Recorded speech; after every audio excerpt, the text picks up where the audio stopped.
Hello everyone, welcome back to my YouTube channel. आज की class के अंदर अपन जो 28 सितंबर को फूलपत्ती वाली क्लास करवाई गई है तो उसका हैंड रिटन नोट्स के रूप में रिवीजन करेंगे, तो जिससे आपका टाइम भी बच जाए और पूरे कंटेंट है उसका रिवीजन भी हो जाए। तो ये क्लास वो आपके लिए वेरी इंपॉर्टेंट होने वाली है, तो प्लीज़ एंड तक देखना है। तो चलो अब बिना देर की क्लास की शुरुआत करते हैं क्वेश्चन नंबर 1 से। 19वें एशियाई खेलों के अंदर ही 50 मीटर राइफल 3P के अंदर ही व्यक्तिगत स्पर्धा में स्वर्ण पदक किसने जीता है? तो सीमत कौर समरा के द्वारा ही जीता गया है। और 25 मीटर एयर राइफल के अंदर मनु भाकर, ईसा सिंह और रिधम के द्वारा जीता गया है। तो ये तो 25 मीटर के अंदर जीता है और 50 मीटर के अंदर जीता है सीमत कौर समरा के द्वारा, तो इसको याद रख ले लिया। तो जो एशियाई खेल है इसका आयोजन चाइना के अंदर किया जा रहा है, चाइना के होंगजो के अंदर ही। 2018 के अंदर जो एशियाई खेल है इनका आयोजन कहाँ पे किया गया था? तो जकार्ता इंडोनेशिया के अंदर किया गया था, जिसमें भारत के द्वारा टोटल 70 पदक जीते गए थे। क्या कभी भारत के अंदर भी एशियाई खेलों का आयोजन किया गया था? तो 2 बार किया गया है अब तक, 1951 और 1982 के अंदर, तो इसको भी याद रख लीजिएगा। अब देखते हैं क्वेश्चन नंबर 2। ऑस्कर्स 2024 के अंदर ही सर्वश्रेष्ठ विदेशी भाषा फिल्म श्रेणी के अंदर ही भारत का प्रतिनिधित्व करने वाली फिल्म कौन सा है? तो इसका नाम है 2018 एवरीवन इज ए हीरो। तो 2018 एवरीवन इज ए हीरो, तो ये फिल्म का नाम है। कौन सी भाषा के अंदर है? तो मलयालम भाषा के अंदर है। और किस पे आधारित है? तो जो केरल के अंदर 2018 के अंदर आई जो भीषण बाढ़ है उस पर आधारित है, और इसके निर्देशक है एंथोनी जोसेफ। तो एंथोनी जोसेफ है ये इसके निर्देशक है, तो इसको भी याद रख लीजिएगा। इस क्लास की PDF है वो आपको टेलीग्राम पे मिल जाएगी। टेलीग्राम का लिंक इस वीडियो के कमेंट सेक्शन के अंदर पिन कर दूंगी, तो वहां से आप इसकी PDF प्राप्त कर सकते हैं। आज की क्लास के अंदर मैं साइंस के अंदर जो महत्वपूर्ण रोग हैं वो भी करवाऊंगी, जीवाणु है, विषाणु है या प्रोटोजोआ है जनित रोग हैं, तो इन्हें भी करवाऊंगी, तो जिससे आपका साइंस है वो भी अच्छा हो जाएगा। तो क्लास है वो आपको लास्ट तक देखनी है। आगे देखते हैं, ऑस्कर अवार्ड 2023 है, ये क्रम के हिसाब से 95 नंबर का है। और भारत के जो नाटू नाटू सॉन्ग है जिस फिल्म का नाम है RR, और इसके निर्देशक हैं MM Keeravani. The elephant whisper, तो ये शॉर्ट डॉक्यूमेंट्री के अंदर दिया गया है द एलिफेंट विस्पर को। राष्ट्रीय फिल्म अवार्ड, तो ये क्रम से हिसाब से है 69वें नंबर के। बेस्ट एक्टर का अवार्ड दिया गया है अल्लू अर्जुन को। बेस्ट एक्ट्रेस का अवार्ड दिया गया है आलिया भट्ट व कृति सेनन को। फीचर फिल्म का अवार्ड दिया गया है रॉकेटरी को। पॉपुलर फिल्म का अवार्ड दिया गया है RRR को। और हिंदी फिल्म का अवार्ड दिया गया है सरदार उधम को, तो इनको भी याद रख लीजिएगा। आगे देखते हैं, आईफा अवार्ड है, इसका होस्ट था UAE। बेस्ट एक्टर का अवार्ड है वो ऋतिक रोशन को दिया गया था विक्रम वेदा के लिए। फिल्म का अवार्ड दृश्यम 2 को दिया गया है। और बेस्ट एक्टर्स का अवार्ड है वो आलिया भट्ट को दिया गया है। 3 अवार्ड्स को याद रख लीजिएगा, ये वेरी इंपॉर्टेंट है। आगे देखते हैं, दादा साहेब फाल्के अवार्ड है वो 53वें नंबर का किसको दिया गया है? तो वहीदा रहमान को दिए जाने की घोषणा की गई है हाल ही के अंदर। नेक्स्ट देखते हैं क्वेश्चन नंबर 3। वर्ल्ड मेरी टाइम डे है, ये कब मनाया जाता है? तो इस बार 28 सितंबर को मनाया गया है। ये वैसे कब मनाया जाता है? तो सितंबर माह का जो अंतिम गुरुवार है उसको ही मनाया जाता है। इस बार की थीम क्या है? तो MARPOL at 50 hour commitment is goes on, तो ये इस बार की थीम है। थीम इतनी इंपॉर्टेंट नहीं है, फिर भी याद कर लीजिएगा। इसमें कमिटमेंट का मतलब क्या होता है? तो एनवायरमेंट से संबंधित है कमिटमेंट का अर्थ, तो ये भी याद रख लीजिएगा। आगे देखते हैं, विश्व महासागर दिवस कब मनाया जाता है? 8 जून को। नेशनल मेरीटाइम डे कब मनाया जाता है? 5 अप्रैल को। अंतर्राष्ट्रीय पुलिस सहयोग दिवस कब मनाया जाता है? तो 7 सितंबर को मनाया गया है पहली बार ही। विश्व पर्यटन दिवस 27 सितंबर को मनाया गया है। विश्व ओजोन दिवस 16 सितंबर को मनाया गया है। स्टार्टअप दिवस है ये 16 जनवरी को मनाया गया है। और राष्ट्रीय अंतरिक्ष दिवस है ये 23 अगस्त को मनाए जाने की घोषणा की गई है, तो इसको भी याद रख लीजिएगा। आगे देखते हैं क्वेश्चन नंबर 4, वेरी इंपॉर्टेंट है। 13वां हिंद प्रशांत सेना प्रमुखों का सम्मेलन है, इसका होस्ट कौन है? तो भारत है। और आयोजन किया गया था नई दिल्ली के ही मानकसा सेंटर के अंदर। को होस्ट है USA। इसके अंदर टोटल 30 देशों के द्वारा भाग लिया गया है। और इसका उद्देश्य है शांति स्थापित करना, तो शांति स्थापित करना इसका उद्देश्य है। अब देखते हैं कि G20 का होस्ट कौन था? तो 2022 के अंदर इंडोनेशिया, 2023 में भारत, 2024 में ब्राजील, तो इन तीनों को ट्राइका भी कहा जाता है। G7 व क्वाड देशों की 2023 में बैठक है वो जापान के हिरोशिमा में की गई थी। ब्रिक्स 2023 का आयोजन दक्षिण अफ्रीका में किया गया था। SCO 2023 का होस्ट भारत था। इंटरपोल 2023 का होस्ट भारत ही था, तो इसकी 90वीं बैठक है वो भारत के अंदर हुई थी। आसियान का जो 43वां सम्मेलन है इसका आयोजन जकार्ता इंडोनेशिया के अंदर किया गया है, तो ये भी याद रख लीजिएगा। आगे देखते हैं, कॉमनवेल्थ गेम्स 2022 का आयोजन बर्मिंघम के अंदर किए गए हैं। और 2026 के अंदर इसका आयोजन है वो ऑस्ट्रेलिया में किया जाएगा। आईसीसी वर्ल्ड कप 2023 का होस्ट भारत है। ओलंपिक 2020 के अंदर टोक्यो में हुए हैं, 2024 में पेरिस में होंगे और 2028 के अंदर लॉस एंजल्स यूएसए के अंदर होंगे। तो इनको भी याद रख लीजिएगा। नेक्स्ट देखते हैं question number 5, index emerging market सूचकांक। तो इसको जारी करता कौन है? तो जेपी मॉर्गन है। जो जेपी मॉर्गन है वो इसको जारी करता है और यह विकासशील या उभरते हुए देश है वो इसके अंदर ही शामिल है। जून 2024 से भारत है वो, भारत का जो सरकारी बॉन्ड है वो इसमें शामिल हो जाएगा। तो भारत का मार्केट है वो 330 बिलियन डॉलर का है जो कि इसके अंदर शामिल हो जाएगा। तो ये भी याद रख लीजिएगा। अब देखते हैं महत्वपूर्ण इंडेक्स के अंदर भारत की रैंक कौन सी है। विश्व शांति व खुशहाली के अंदर भारत की रैंक 126वीं है। लॉजिस्टिक परफॉर्मेंस इंडेक्स में भारत की रैंक 38वीं है और ये विश्व बैंक के द्वारा ही जारी किया जाता है। फायर पावर इंडेक्स में भारत की रैंक 4th है। ग्लोबल जेंडर गैप इंडेक्स में भारत की रैंक है 127वीं है। तो इसके अंदर 127वीं रैंक है भारत की। विश्व प्रेस स्वतंत्रता इंडेक्स के अंदर भारत की रैंक 161वीं है। ऊर्जा संक्रमण सूचकांक के अंदर भारत की रैंक है वो 67वीं है और इसको जारी करता है विश्व आर्थिक मंच। तो विश्व आर्थिक मंच के द्वारा ही जारी किया जाता है। तो इसको भी याद रख लीजिएगा। अब अगर आपकी क्लास पसंद आए तो प्लीज़ आप इसको ज़्यादा से ज़्यादा लाइक एंड शेयर कर देना। अभी तक चैनल को सब्सक्राइब नहीं किया तो चैनल को सब्सक्राइब भी कर लेना। क्वेश्चन नंबर 6 देखते हैं, इंडेक्स ऐप स्टोर लॉन्च किसने किया है? तो फोनपे के द्वारा इसको लॉन्च किया गया है। 12 भाषाओं में लॉन्च किया गया है और लॉन्च करने का उद्देश्य क्या है?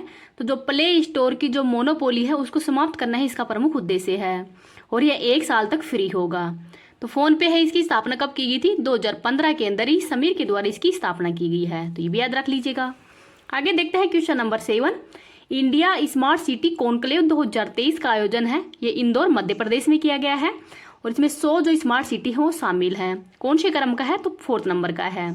आयोजन करता है आवासीय एंड शहरी मामलात मंत्रालय। फर्स्ट अवार्ड सिटी का इंदौर को दिया गया है और फर्स्ट अवार्ड राज्य के अंदर मध्य प्रदेश को दिया गया है। स्वच्छ वायु रिपोर्ट के अंदर ही 10 लाख से अधिक जनसंख्या के अंदर इंदौर फर्स्ट पे है, फिर आगरा है और फिर ठाणे है। 3 से 10 लाख की जनसंख्या के अंदर अमरावती फर्स्ट पे है जो कि महाराष्ट्र के अंदर है। तो इसको भी याद रख लीजिएगा। नेक्स्ट देखते हैं, ग्रीन बॉन्ड जारी करने वाले नगर निगम। तो फर्स्ट है गाजियाबाद उत्तर प्रदेश के अंदर और सेकंड है इंदौर। फर्स्ट स्मार्ट सिटी तो भुवनेश्वर उड़ीसा के अंदर है और 100वीं स्मार्ट सिटी है ये शिलोंग मेघालय के अंदर है। तो इसको भी याद रख लीजिएगा। आगे देखते हैं क्वेश्चन नंबर 8, आप्सवा तो जो arm force special power act है इसकी समय सीमा हाल ही के अंदर किस राज्यों के अंदर बढ़ा दी गई है? तो नागालैंड और अरुणाचल प्रदेश से यहाँ पर बढ़ा दी गई है 6 माह के लिए ही। तो 1 अक्टूबर से ये 6 माह के लिए आगे बढ़ा दी गई है। तो जो आसपा है ये 1958 का एक्ट है। इसकी शुरुआत नागालैंड के अंदर की गई थी नागाओं के विद्रोह से निपटने के लिए ही और ये विशेष शक्ति दी जाती है इसके अंदर। तो गोली मारने, तलाशी व गिरफ्तारी का अधिकार दिया जाता है। तो ये भी याद रख लीजिएगा। नागालैंड है इसकी स्थापना 1 दिसंबर को की गई थी और इस दिन हॉर्नबिल फेस्टिवल भी मनाया जाता है। और नागालैंड है ये भारत का 16वां राज्य है, 1963 के अंदर ही बना था। नागालैंड की राजधानी कोहिमा है और कोहिमा के अंदर चोटी है माउंट सारामती। नेक्स्ट है question number 9, all in one किफायती बीमा कवर बीमा विस्तार का प्रारंभ है वो IRDAI के द्वारा किया गया है। किए जाने का उद्देश्य क्या है? तो हर कोने तक बीमा कवरेज को बढ़ाना ही इसका प्रमुख उद्देश्य है। भारतीय बीमा विनियमन और विकास प्राधिकरण IRDAI है, इसकी स्थापना मल्होत्रा समिति की सिफारिश पर ही 1999 में की गई है। वैधानिक संस्था का दर्जा 2001 के अंतर्गत 2000 में दिया गया था और इसके वर्तमान में हेड है देवाशीष पांडे। RBI की स्थापना 1934 का एक्ट है, 1 अप्रैल 1935 को स्थापना की गई है और समिति का नाम है यंग हिल्टन आयोग। केंद्रीय सतर्कता आयोग तो संधानम समिति की सिफारिश पर 1963 में की गई है। लोक सेवा आयोग की स्थापना ली आयोग की सिफारिश पर। रेलवे बोर्ड है ये रॉबर्टसन आयोग है इसकी सिफारिश पर ही किया गया था और किसके समय? तो करजन के समय इसकी स्थापना की गई थी। आगे देखते हैं क्वेश्चन नंबर 10, मुख्यमंत्री अल्पसंख्यक उद्यमी योजना है ये बिहार के अंदर शुरू की गई है और बिहार के वर्तमान में CM है नीतीश कुमार। इसका उद्देश्य क्या है? तो जो अल्पसंख्यक समुदाय है उनमें उद्यमिता की भावना विकसित करना ही इसका प्रमुख उद्देश्य है। 10 लाख रुपए तक का ऋण दिया जाएगा जिसमें 5 लाख रुपए लोन दिए जाएंगे और 5 लाख रुपए का अनुदान दिया जाएगा। इसके लिए 100 करोड़ रुपए का फंड है वो निर्धारित किया गया है। मुख्यमंत्री सीखो कमाओ योजना मध्य प्रदेश की है। चिरंजीवी बीमा योजना ये राजस्थान की है और इसमें 20 लाख रुपए तक का बीमा दिया जाएगा। इंदिरा महिला स्मार्टफोन योजना किसकी शुरुआत राजस्थान के अंदर ही की गई है 10 अगस्त 2023 को ही। क्वेश्चन नंबर 11 देखते हैं। गूगल ने मनाया अपना 25वां जन्मदिन। तो गूगल का अब वर्तमान में 25वां जन्मदिन है वो मनाया जा रहा है। अब अपन जो रोग हैं उनके बारे में पढ़ते हैं कि विषाणु जनित रोग कौन सा है, जीवाणु जनित कौन सा है, प्रोटोजोआ जनित कौन सा है, आनुवंशिक रोग कौन से हैं। तो ये सारे रोग हैं वो अभी एक साथ ही एक ट्रिक के अंदर ही पढ़ लेंगे, जिससे कि आपके जो भी आने वाले एग्जाम हैं उनके लिए वेरी इंपॉर्टेंट रहेगा। डिजीज में जीवाणु जनित रोग कौन कौन से हैं, तो इसकी ट्रिक है पंडित का टिक न्यू है सगी बेटी रिया। तो पंडित से पी से मतलब प्लेग, डी से डिप्थीरिया, तै से तपेदिक रोग, कै से काली खांसी, टी से टिटनेस व टाइफाइड, कै से कुष्ठ रोग, न्यू से न्यूमोनिया रोग, है से हेजा, सै से सिफिलिस और गै से गोनेरिया। तो ये सब है जीवाणु जनित रोग हैं। तो इनकी ट्रिक है, तो ट्रिक भी याद रख लीजिएगा, क्योंकि मैथ्स की कॉलम के अंदर या पूछ लिया जाएगा कि आपसे निम्न में से कौन सा जीवाणु जनित रोग है या नहीं है। इस प्रकार से क्वेश्चन पूछे जाते हैं, तो उनसे इस ट्रिक से आपसे सारे क्वेश्चन वो हल हो जाएंगे। विषाणु जनित रोग की ट्रिक देखते हैं। रचना हमें पानी दो जरा। तो ये ट्रिक है जो कुमार गौरव सर के द्वारा ही बताई गई है, तो उसी ट्रिक के अनुसार मैं बता रही हूँ। रचना हमें पानी दो जरा, ये ले विष पी। तो विष से मतलब क्या हो जाएगा, विषाणु जनित रोग।